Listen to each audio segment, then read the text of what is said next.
In the frozen trenches outside Leningrad, female snipers crawled for hours through icy mud, their rifles frozen in their hands, their bodies shaking from hunger and cold. They were expected to remain in the same position for days, without sleep or movement. If caught by German troops, they faced no mercy. Female soldiers were often executed on the spot, sometimes after being tortured or stripped naked as a warning to others. When the Second World War erupted in 1939, millions of men marched to the front. But behind them, and eventually beside them, stood women. At first, they were nurses, clerks, and communications officers. But as the war escalated into one of the most catastrophic conflicts in human history, the boundaries dissolved. Women became soldiers, partisans, pilots, and saboteurs. And in doing so, they entered a nightmare few were prepared for. In the Soviet Union, desperation and ideology opened doors that were closed in most other nations. Faced with overwhelming casualties, the Red Army began enlisting women not only for support roles, but for combat. They became snipers, machine gunners, tank drivers, and scouts. More than 800,000 Soviet women served during the war, often in brutal frontline conditions. At first glance, these numbers seem like a triumph of equality. But the truth beneath the surface is far darker. Many of these women volunteered out of patriotism. Others joined after seeing their families killed or their villages burned. They were driven by loss, fury, and a need for purpose in a world collapsing around them. But once they donned a uniform, they were not treated as equals. They were seen as tools, and often they were seen as property. Training camps were often brutal.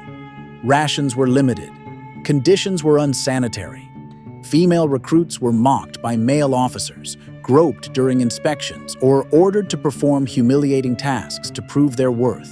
Some commanders used their authority to demand obedience, not only on the battlefield, but in private quarters. Women who resisted were punished. Those who submitted were often discarded after a few weeks. Once deployed, the horrors multiplied. The German Wehrmacht and SS viewed female combatants with contempt. Propaganda described them as unnatural and dangerous. Captured Soviet women were not treated as prisoners of war. They were beaten, mutilated, raped, and left to die in ditches. Their corpses were displayed on poles, their identities erased, their courage mocked. On the Western Front, female involvement took different forms. In Great Britain and the United States, women were largely restricted to support roles, though even here, danger was never far. Female nurses served on hospital ships, in field tents, and on the front lines of every major theater. They were trained to save lives, but often had no one to protect their own. Many were caught in bombing raids while tending to the wounded. Others were captured when enemy forces overran field hospitals. In the Philippines, when Japanese forces invaded, dozens of American nurses were taken prisoner. They were marched through the jungle, beaten, starved, and kept in camps with no medicine or sanitation. Disease killed more than bullets ever could. Some were subjected to forced labor. Others were used for entertainment by Japanese officers. In occupied Europe, women played a different role: resistance. In France, Poland, the Netherlands, and Yugoslavia, they formed the backbone of underground movements. They smuggled weapons, blew up bridges, gathered intelligence, and assassinated officers. They were fearless, but they were also hunted. The Gestapo made no distinction between male and female fighters. Women caught with contraband were tortured just the same. Interrogation methods included electric shock, mutilation. In some cases, women were forced to watch their family members suffer until they talked. Others were executed in front of their children. Some were never identified. Their bodies were dumped in mass graves or cremated without a name. And yet they kept fighting. Stories emerged of women who sabotaged German trains while 8 months pregnant. Others carried explosives under their skirts or poisoned German food supplies while disguised as maids. They risked everything, not for medals, but for freedom. In Japan's Imperial Army, female military nurses and medics faced their own hell. Deployed to the Chinese front, many of them witnessed war crimes daily. Some were forced to assist in medical experiments on Chinese prisoners. Others were silenced for refusing to participate. Many were raped by their own troops. Their presence was seen as both convenient and disposable. In the chaos of the war's final years, women became battlefield currency.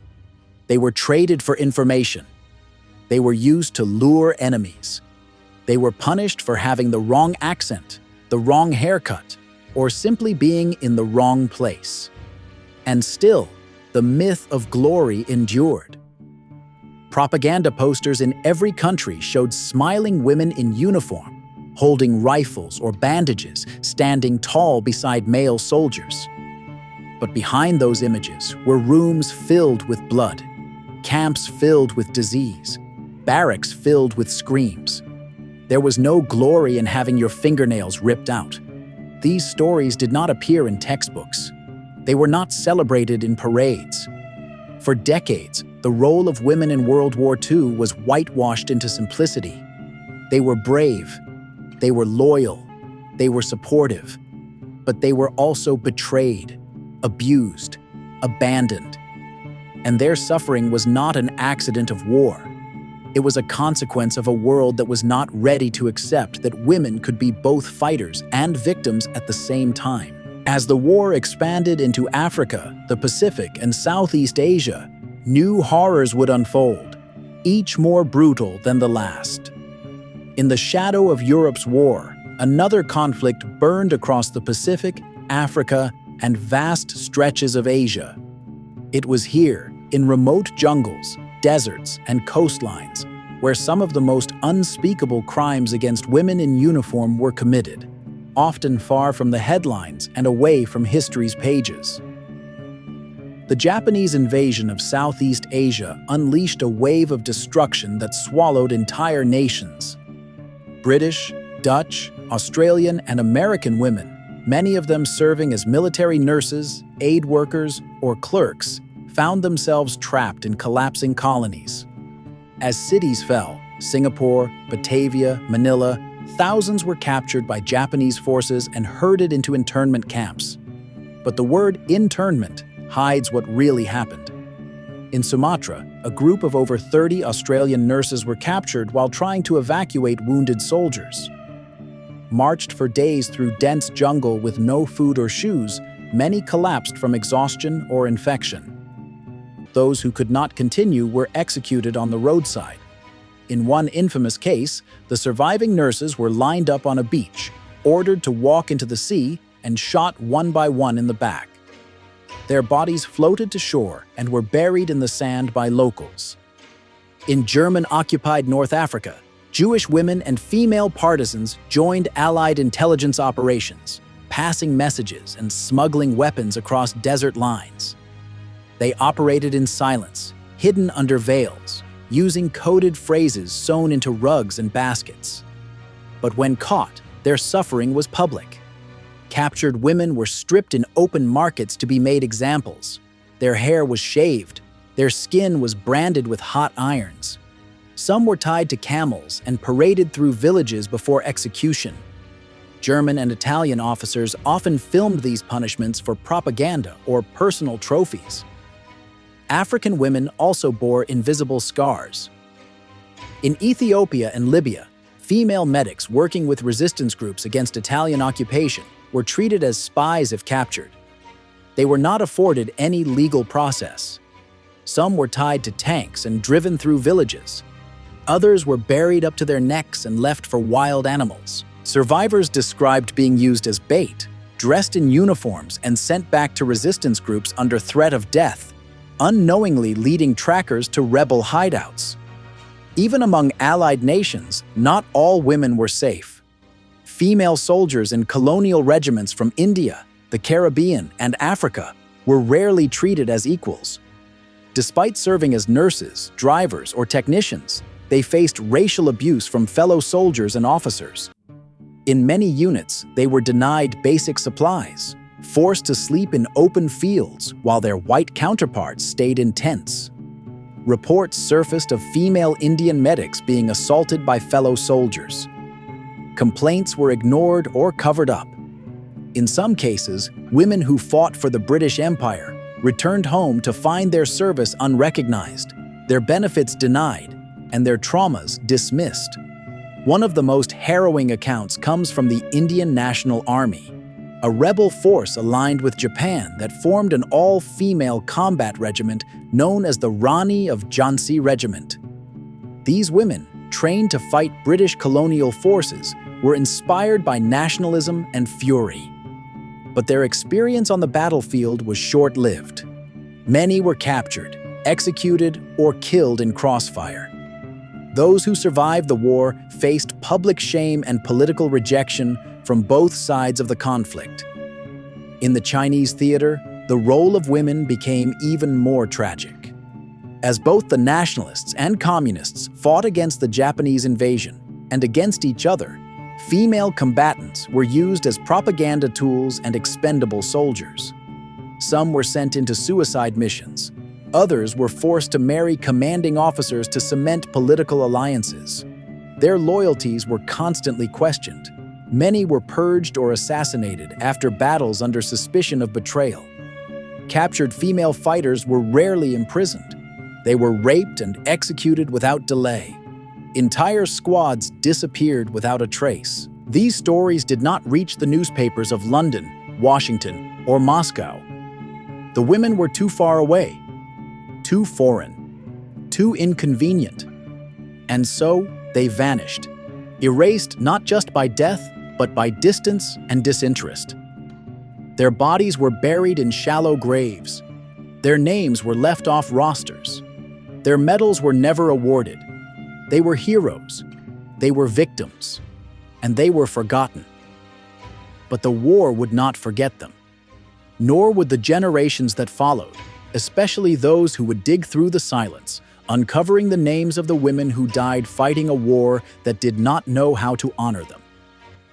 While most wartime roles for women were publicly acknowledged, nurses, clerks, radio operators, there existed a shadow army.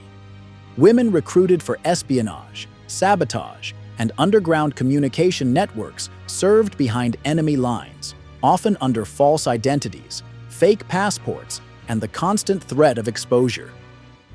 These were not soldiers in uniform. They were invisible, operating within danger rather than outside of it. And when they were caught, the punishment was not just imprisonment, it was destruction. Meanwhile, in Eastern Europe, female partisans captured by Nazi patrols were sometimes used as bait. They were tied to trees with explosives strapped to their bodies. When resistance fighters came to rescue them, the devices were detonated. Others were made to broadcast false messages to their allies under threat of execution. Those who refused were mutilated before being shot.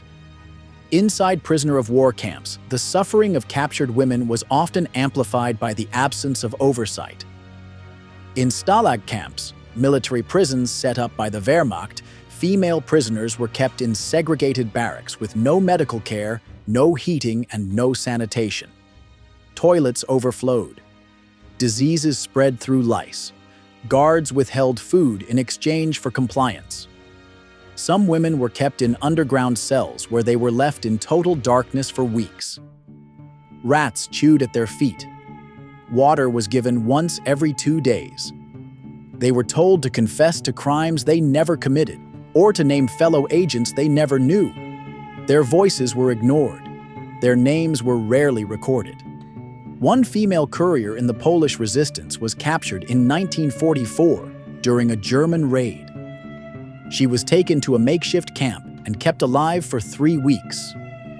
During that time, she was beaten daily and forced to clean latrines with her bare hands. When she refused to provide names of resistance members, the guards cut her tongue and executed her in front of other women as a warning. Her story was recorded in a smuggled journal found years later in the ruins of the same camp. No one ever recovered her body. In some cases, women attempted escape, not for freedom, but to avoid rape or mutilation.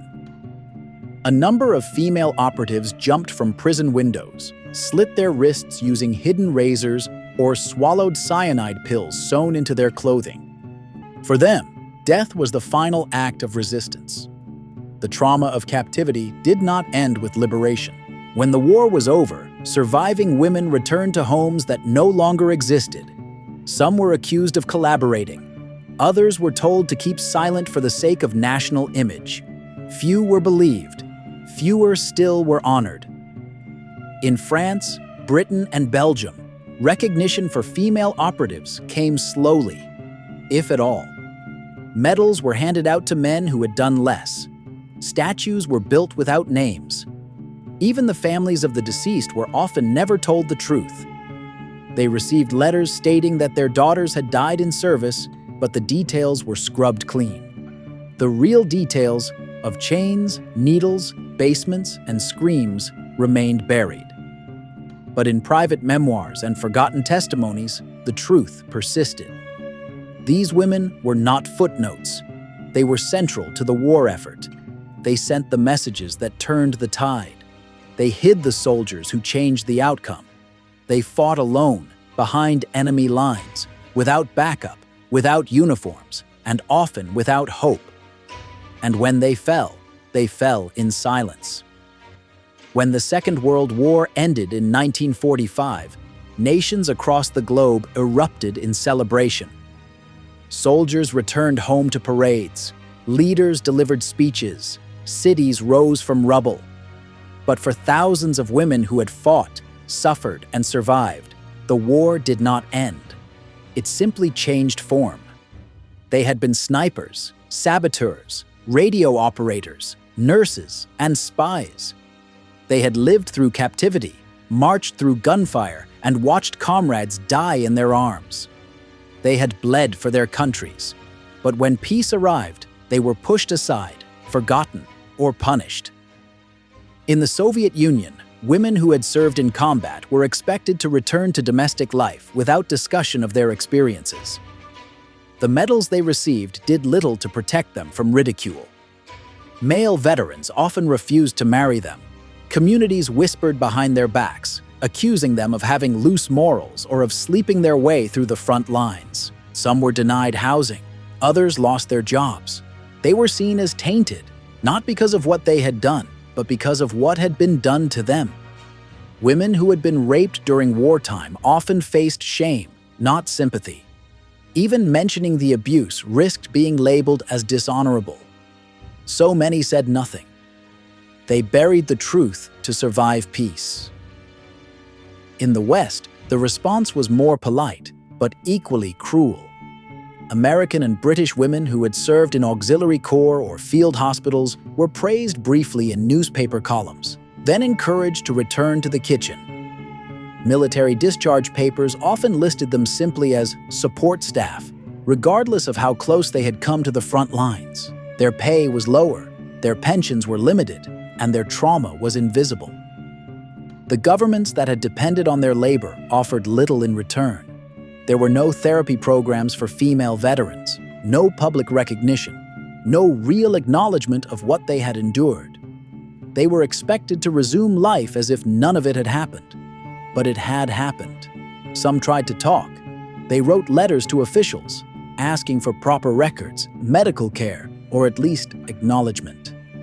Most never received a reply. A few published memoirs, but publishers rejected them, saying readers were not interested in women's war stories. Even in countries like France and Poland, where female resistance fighters had risked everything, post-war justice was uneven. Some were honored, others were arrested. A few were accused of sleeping with the enemy and were publicly humiliated, stripped, shaved, and paraded through towns as traitors, even when they had been forced into survival. In Asia, the silence was suffocating. Women who had survived comfort stations, military rape camps created by the Japanese Empire, were often unable to marry, find work, or live without shame. Their communities saw them as damaged. Their trauma was dismissed, and their demands for justice were ignored. In many cases, the war crimes committed against them were erased from official documents. It took decades before survivors from Korea, China, and the Philippines could even speak publicly. Some waited until their 80s before giving testimony. Others died still waiting for an apology. The same pattern unfolded across the globe.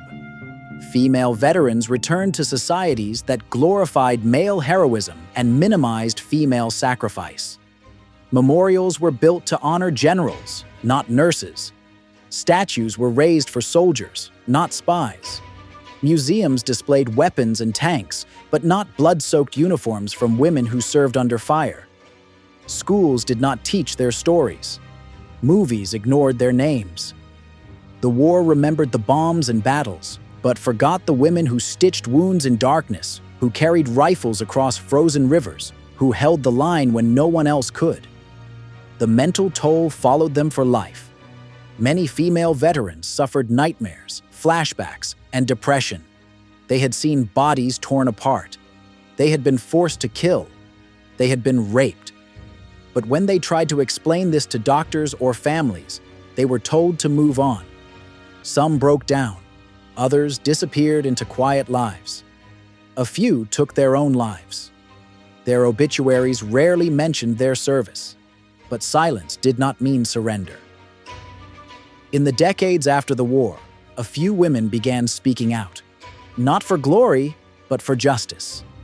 They told their stories in interviews, classrooms, and courtrooms. They revealed truths that had been buried under medals and ceremonies. And slowly, people began to listen. Monuments began to appear, small ones, often tucked away in corners. Books were published, lawsuits were filed. International courts heard cases from survivors of wartime rape, torture, and abuse. And across generations, daughters and granddaughters took up the fight. They uncovered old diaries, translated secret letters, and demanded their ancestors be remembered not as shadows, but as warriors. And yet, the full truth has still not been told. Millions of women served in the Second World War. Their roles were vast. Their suffering was real. Their courage unmatched. But history has only scratched the surface of what they endured.